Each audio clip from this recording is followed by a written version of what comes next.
Thank you. Please have your seats. Thank you very much. First of all, let me thank all of you for once again showing your interest in the development of Region 6, the development of your community by turning out here in the midday coolness and turning out in such large numbers as we seek to continue our people-centered approach to government. We believe strongly that you, the people, are the foundation of our government, you're the center of our government, and you are the top of our government. And our job is at every level to ensure we reach you, we hear you, and we serve you with dignity and pride, and that is our greatest honor. I also want to join my friends in thanking all of you for your support for me and the People's Progressive Party Civic, and to let you know that that support will be met with continued hard work, continued commitment, continued love.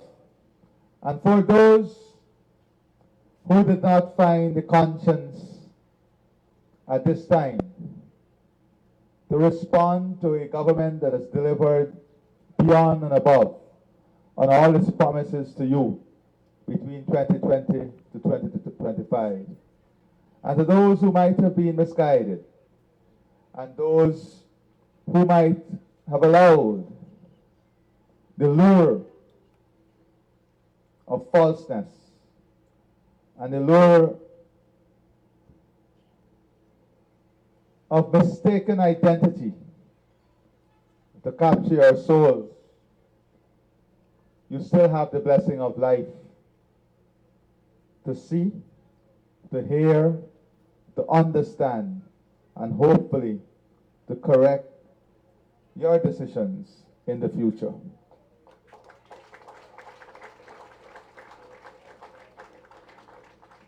We are a government committed to serving every single person. We are a government that will never shy away from our responsibility in service to the people of this country. I've said to this new cabinet that the government must operate from every administrative region. And when I say the government, I mean all of government. So we have decided that every single month, for at least 2 days, the government will be in a different administrative region, with a cabinet meeting, cabinet outreaches, and an integrated government platform to listen to people and to resolve challenges and issues on the ground. We are taking an approach to government in which we want people to be held accountable. We want performance indicators, not only to be there on paper, but to be there to measure the performance of those who are paid to provide public service. And if they cannot perform the service they are paid to do, then they will have to be removed from such service. There is no shortcut.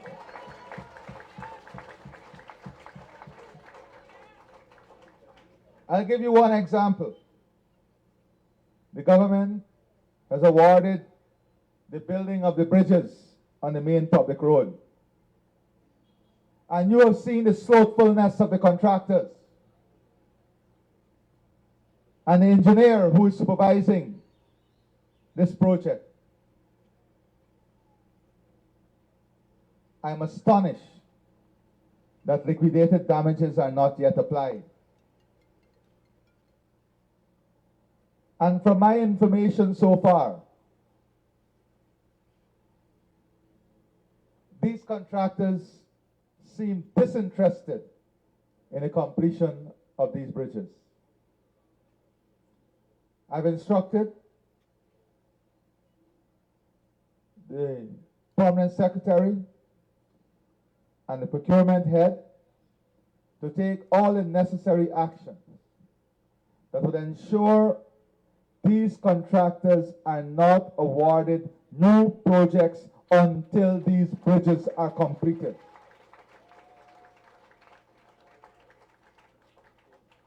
And that if it is, I've asked the finance secretary to examine if it is that the project engineers are delinquent in the management of this project from an administrative perspective. That is ensuring that all the administrative requirements are in place,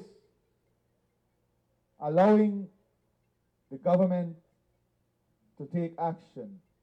And if they're not in place, the finance secretary is aware of the powers that are vested in the system for action to be taken, and action will be taken. That is for these bridges. There is no excuse anymore. There cannot be excuses. We pay for services from the government, and those services must be delivered efficiently. There is no shortcut to this.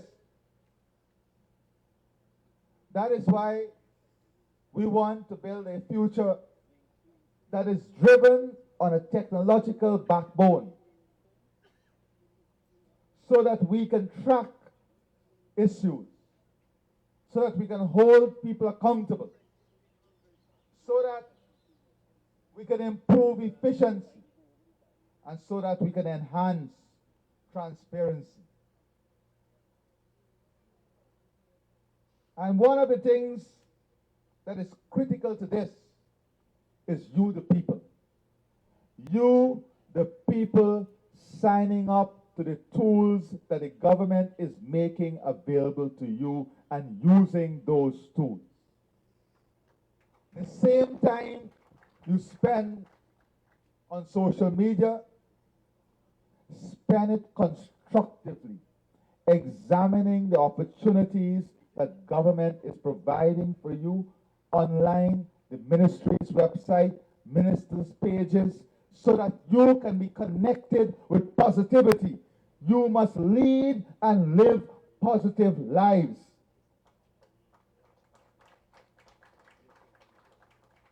It is not for the government alone to create an enabling environment that will allow you to achieve and accomplish your full potential. It is you, your own responsibility too, to reach out, to seek. Seek and you shall find. Knock and it shall be opened upon you.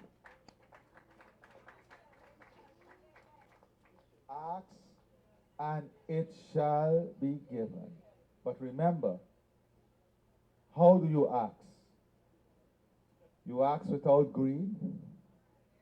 You ask with kindness. You ask with truth. You ask not for thyself, but for thy brethren also.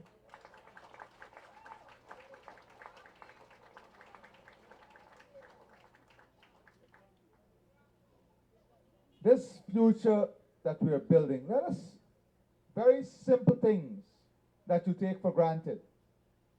The free Berbice River Bridge that you cross is saving this region every year hundreds upon hundreds of millions of dollars that you would have paid to cross the bridge. Where you think that money is going back? It's going back to the economy here in this region. You buy more, you use that savings to enhance your home. If you're enhancing your home, you have to buy construction material, you have to get laborers. Am I not right? When you remove the VAT on electricity and water, when you increase the pensions for the elderly, all of these are things that you take for granted. And we live in a society where it's unfortunate that, as one of my regional colleagues put it, that there was someone who thought he could have bought his way to power. And buy his way to power to avoid paying for his criminality. And we must not shy away from this, because every day they are on social media playing the victim role. Every day. And we must be honest enough to recognize the truth and the facts. And hold people accountable. And we all, this country, all know the truth.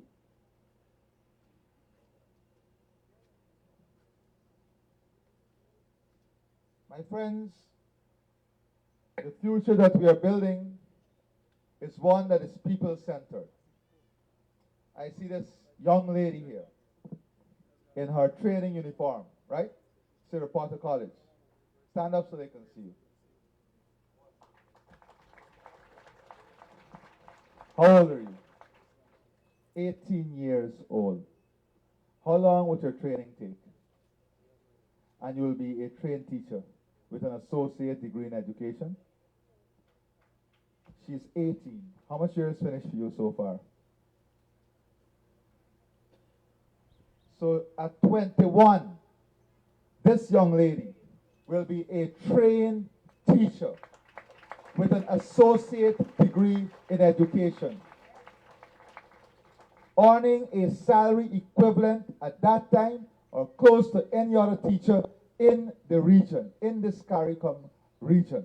At 21, point to another country that offers their young people that opportunity. A trained teacher with an associate degree, all free of cost by this People's Progressive Party civic government.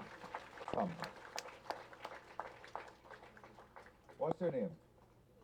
You talk to young people. Tell them what inspired you to be a teacher. You go ahead. Hi, good day everyone. My name is Akil Musa, 18 years of age. I recently started to be a teacher because, well, I mostly love to help young people. I mean, the youths are the future of tomorrow, and they need a little more push. I work at the Amsterdam Special Needs School, and I love helping the less fortunate and so forth that need more help, more patients that don't have it at home, and so forth. And I plan to also, so yes, and this is also a starting phrase. I also want to be having my own organization one day it's going to be something like an orphanage, but mostly with love and so forth. Thank you. That is the future we're building in Guyana. That is a story we want to hear. A young woman ready and willing to work hard for others. Ready and willing to work hard and serve her country. You didn't hear her speaking about the lure of a Lamborghini. You heard her speaking about hard work, commitment, love, service, unity, and people. That is the future. Those are the persons we must lift up.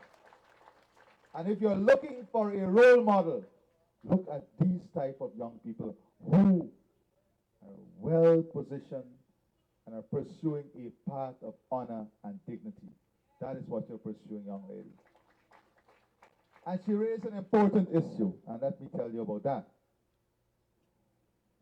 Over the last year and a half, many persons raised with me the issue of, especially young people like you. You're 21, you'll be a trained teacher. If you want to start a family by 25, 26, or whatever age you choose, you then have the decision to make. If you want kids, how are you going to balance your professional life with the kids? So I have to make those same decisions too, trust me. So I take them with me sometimes. So what are we planning to do?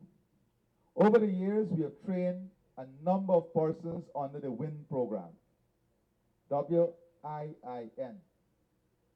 And that is training people to take care of children in child care and taking care of the elderly care. So we were thinking how we can build facilities in which our elders, in which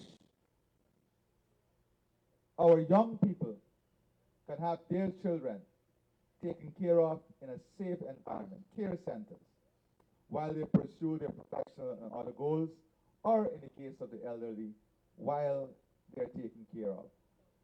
And we are going to announce a series of measures very soon to support those persons, to enhance their facility, so we can create business opportunity for thousands of persons trained under the WIN program in child care and care for the elderly. The government will have a subsidized program so that the parents don't have to pay the full rate. The government will intervene so that children will be taken care of in a safe environment. And instead of having one facility or two facilities in the region, we will have hundreds of facilities creating hundreds of jobs across the region. We will also be we are working out a mechanism to give special tax incentives and special support for parents who have children living with disability. Because we know sometimes at least one of that parent would have to stay home to take care of that child. So we want to have an incentive system that would also help that parent, either in tax incentive or direct transfer, so that those children can also be taken care of. So you have a government that is matching your love at a national scale, because we love every Guyanese. And we want the best for every Guyanese. Those are measures that are people-centered. We also want our community facilities, our grounds, our recreational facilities, all to be enhanced. We have started. There is still a lot of work to be done, but we will get that work done so your children, your family, your parents, your grandparents, your mothers, your wives, your daughters, they can go in a safe environment for wellness, for health, and for recreation. We want to build out those facilities across the region. Because recreational infrastructure is essential in living positive lives, in living wholesome lives, in living productive lives. We also want to build a food infrastructure in this region that is going to allow us to increase the food production, but also to add value to that food production. We're going to focus specifically on vulnerable groups, including the small business support. We are going to launch next year, before the end of the first quarter, a special development bank that would give small loans interest-free and collateral-free.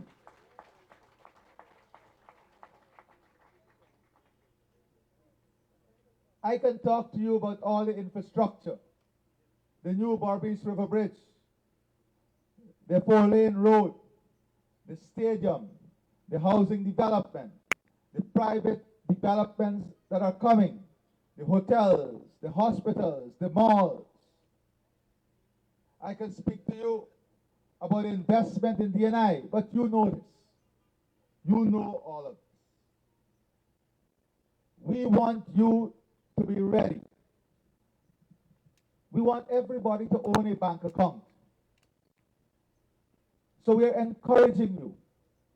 And I'm going to ask the Minister of Finance, the Finance Secretary, to bring the commercial banks out to the communities, in the markets, in public places, so that they make banking service more accessible and make establishing the account, they've already simplified it, but making it more people-oriented. Because it's important in a modern economy where we are going to digital payment, digital wallets, that you have these bank accounts to assist you in transactions. We're building in this region a complete security infrastructure and architecture that is going to keep you safe. Very soon, we're going to launch what we call the One Guyana, all of Guyana Service Delivery Center. One in New Amsterdam, one maybe in Port Moran, and in Coratine. This center would have all of immigration services, passport service, birth certificate, driver's license, all of GRA services, NIS services, pension services, and importantly, a help desk. We call it Help Connect, that is connected to an integrated platform that is interlinked to a national help desk that we have established at the Office of the President. And we have Captain Smart here, who is in charge of overlooking the work in that unit. So that desk will be at every one of these locations, so that if you are not satisfied with something, you go to that help desk, you input the information, it goes into the integrated system, and it gets to the highest level to be looked at. Because we don't want anyone to be left without service.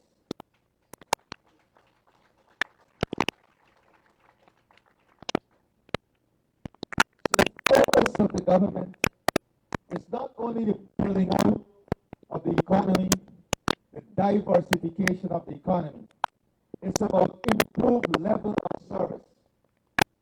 It is about making living easier, creating a friendly business ecosystem, creating an environment that fosters love, care, service, transparency, accountability. Building a system that is system-based and not human-based. Removing discretion, removing biases. Those are the things that we are focused on in this first year. In making and allowing citizens to enjoy the journey of receiving government service. And you have to help in this.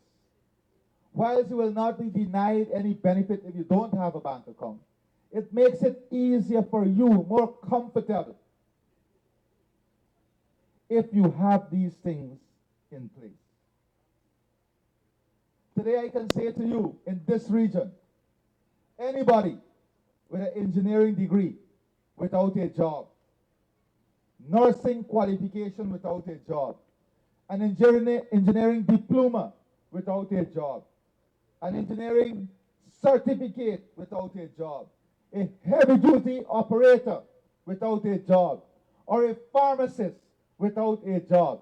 Anybody in this region with those qualifications without a job, I can tell you that we can employ you at this moment. Bring your CV and test us. There's no other country that can tell you this. We had 5 or 6 advertisements for engineers in the last 6 months alone. 1 application coming. Ask the private contractors. Every day they're complaining. We can't find workers. We can't find workers.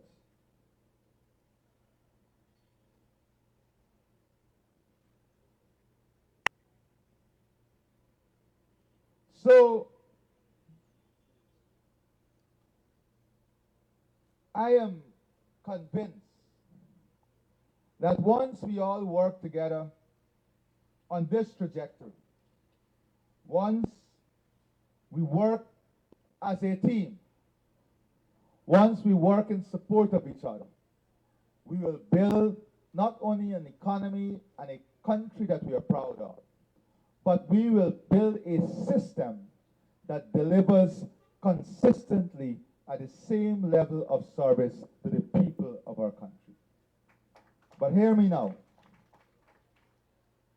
A system is only as good as the people who use the system. So we can have the best system, but if you still want to find a way to beat the system, or if your only intention is to find the back door or the side door,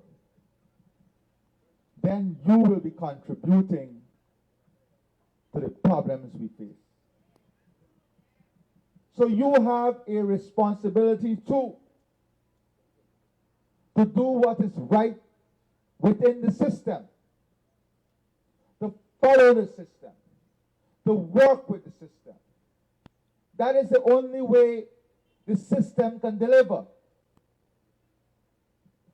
When those who are entrusted with managing the system and those who are using the system allow the system to function and the system to work.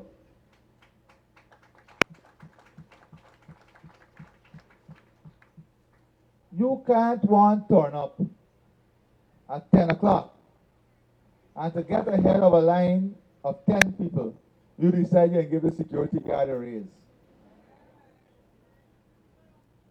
That mindset must change. And that takes the collective effort of all of us. You can't want speed down the road. That is why we're putting the electronic ticketing system. And when the police stop you and say, participate in some transaction that is illegal, you're part of the problem.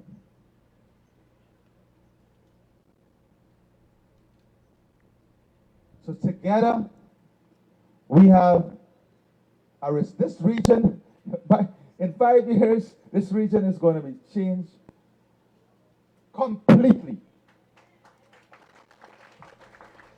The investments that will be made, the infrastructure, but the people must match transformation by also transforming the way we think, the way we treat the environment, the way we treat our children, the way we behave in our homes, the way we behave on the street, the way we treat our bodies.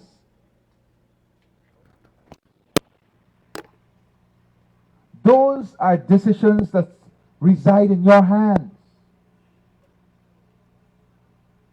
But that is why we are called a community. That is why we are called a region and a country. Because a community is meant to uplift each other, not to pull each other down.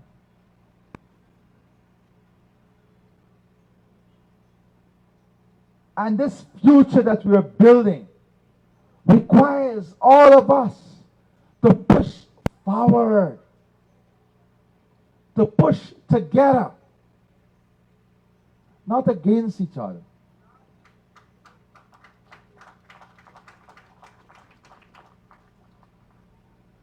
So today, I say to you, the future is ours. Let us work together in making it count for this generation and the next generation and the next generation. I thank you, and God bless all of you. I'd like to thank the President and the Ministry of Housing for a house lot that I have received and for all the benefits the community has received. Thank you, and continue to do what you all do. The mom of a 2025 CXC graduate, and sir, under the PPP government, you have break my generation course. With tears in my eyes today, I want to thank you that this year I have a son that wrote CXC and passed because of you.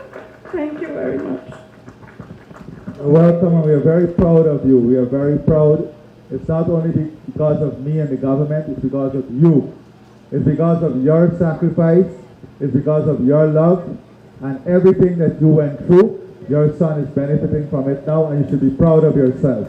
Proud of what you have done for yourself. It's because of you, sir.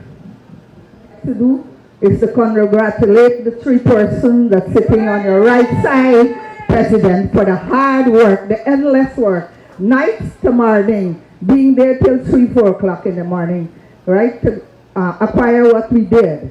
And the President, I know from the President too, he works endlessly.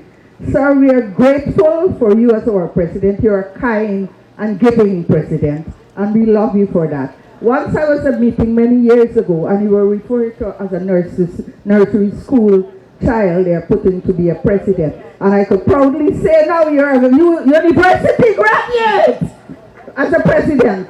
You did me so well here, sir. We enjoy each and every benefit that you provide, right? If a person doesn't want to raise his standard of living, he's lazy right now, sir, right? He's lazy because you give each and every household the opportunity to do better for themselves. And for that, the Amsterdam, Region 6 people here, I am thanking you on behalf of them.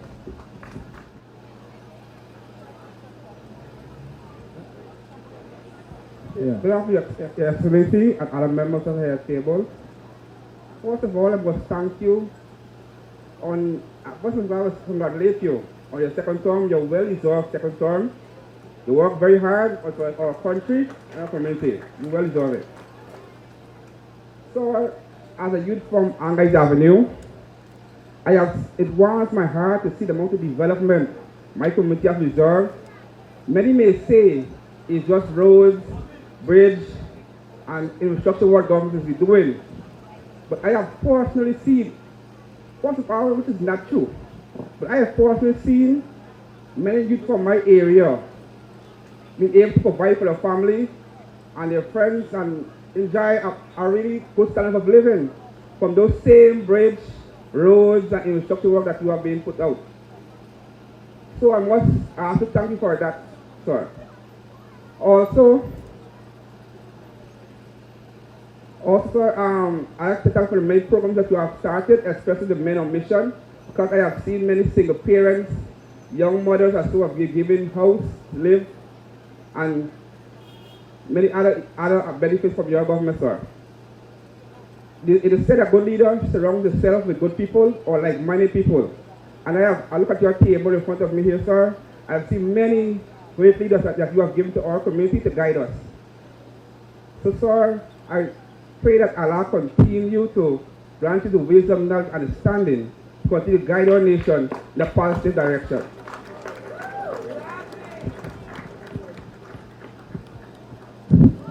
Pleasant good afternoon to all of those of the head table.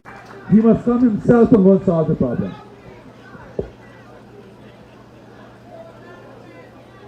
Good afternoon, Your Excellency. I'd like to take this time to thank you. Also, I want to say that one of the youth has had the opportunity to benefit from the Guyana Gold Scholarship Program. And also, I want to thank you as well. I have been given the opportunity to benefit from one of the community works, and it's been a blessing for my family. And I want to thank you for that also. My name is Dr. Vashti Latif Budran, and I'm an educator of this country. I'm here to give compliments today. I'm proud of the government because I see three things: a vision, a mission, I see feasibility, and further to go, sustainability. And that is what I'm proud of. I'm the director of a Dignity Initiative Workforce and Development Foundation in the United States, but I'm a Guyanese to the bone. And I'm proud because I'm also a recipient of the cash grant. So I came here and I received my cash grant. I'm proud of the work, and what I love and I'm seeing is diversity, and it brings joy to my soul. Being an educator for 25 years in this country and going abroad, it's beautiful here, I can tell you. And I want you to continue that journey, and I'm here to support with the service that I can offer here. Thank you so much. President, Head Table, Member of Parliament, Mrs. Jamal Hussein, our cluster heads, Mr. Carol Trim and Sean Smith, our new chairman, Mr. Basant, and our new minister, Mr. Zulfikar Ali. Thank you guys for being here this afternoon. My name is Jeff Roberts, and I'm the boxing coach here in Amsterdam. And I would like to say that in 2023, I met with the Vice President, I met with the President, and we talked about building a gym here in Amsterdam. And since that time, it is already started in Angais Avenue, Timmersdam. But I also like to say I have a good team I'm training, and I've been getting all the help here in Borbees.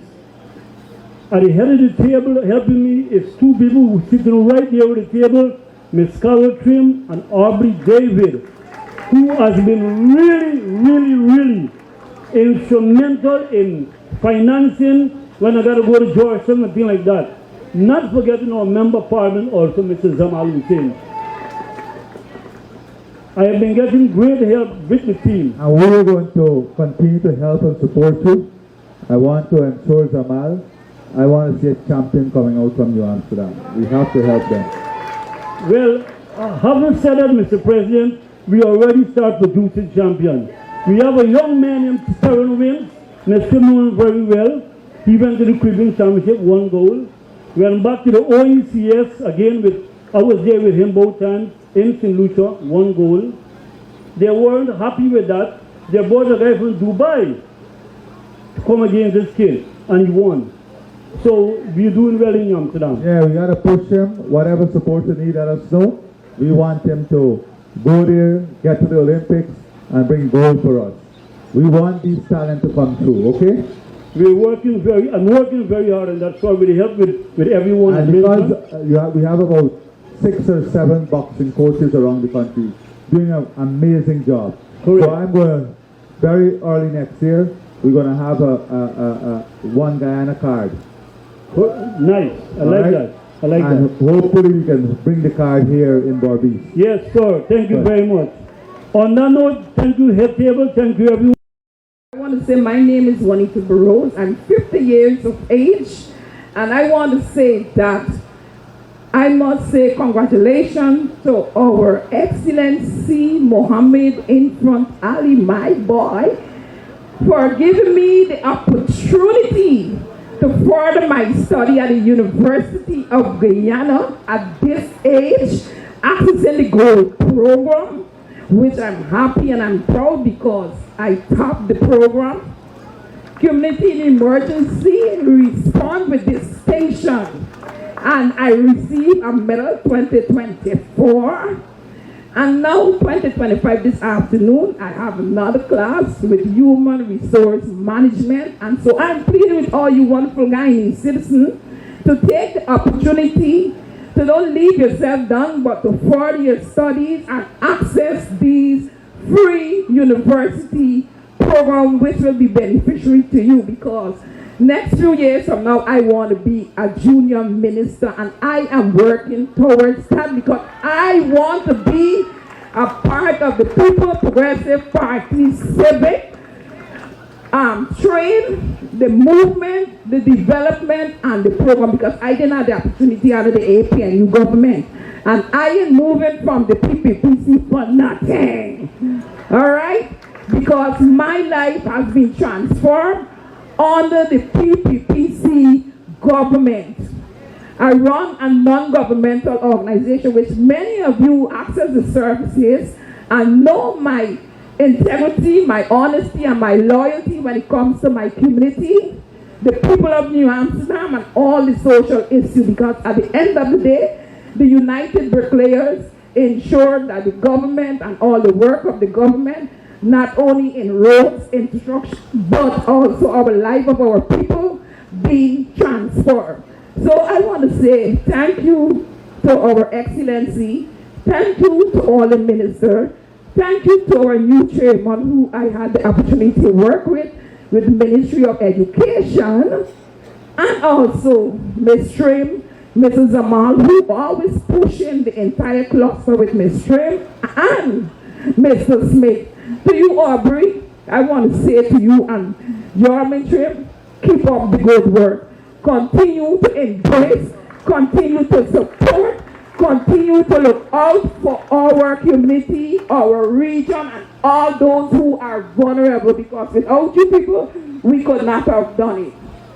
One more thing, Mr. President, I like Public Works to make sure that they give us our little contract money early, because it goes back to the community. They take very long to pay us, and I don't really like that.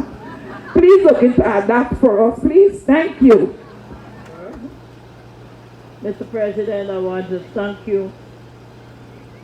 I want to first of all congratulate you on your resounding victory. I am one person, and I'm totally convinced, and I think I've said it to you over and over, and I've said it to anybody who would listen, that you are very interested in bringing this country together. You are also very interested in the development of each and every Guyanese. I could tell you, I sometimes write text the president some long messages, and it takes, the longest it will take for him to answer me is half an hour, if not before. I love you, and I want to see the best for you. As I said to you, I'm praying for you every day, that God will continue to bless you and keep you and grant you the peace that passeth all understanding and the wisdom to continue to guide this country.